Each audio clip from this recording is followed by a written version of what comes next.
தாலுகா அலுவலகத்தில் தற்போது அரசு அலுவலகமா அல்லது பொதுமக்களுக்குரிய அலுவலகமாக செயல்படாமல் அரசு அதிகாரிகள் அலுவலகமாகவும் அங்கு நிறுத்தப்படும் வாகனங்கள் அனைத்துமே பொதுமக்கள் வாகனம் இல்லாமல் ஒரு தரப்பட்ட சர்ச்சு பிரேயர் நடத்தும் சில தனிப்பட்ட நபர்களின் வாகனங்கள் பார்க்கிங் ஏரியாவாகவும் செயல்படுவதை கேட்டு இன்று மாவட்ட ஆட்சியர் அலுவலகத்தில் மனு கொடுக்கப்பட்டது.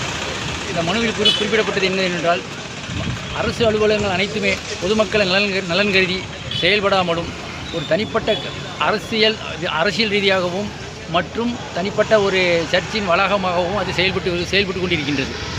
இன்று 18ஆம் தேதி என்று இரவு சென்று பார்த்தபொழுது ஏறத்தாழ ஒரு 30 கார்கள் உள்ளே நிறுத்தப்பட்டிருந்தது. ஆனால் மணியோ 7:30 மணி ஆகியிருந்தபோது தாலுகா அலுவலகத்தில் சென்று பார்த்தபோது 3 பேர் மட்டுமே இருந்தார்கள். தாலுகா வட்டாட்சியரும் மற்றும் இருவரும் பேசிக் கொண்டிருந்தார்கள். அவர்களிடத்தில் மனு கொடுக்க சென்றேன், ஆனால் கொடுக்க முடியவில்லை.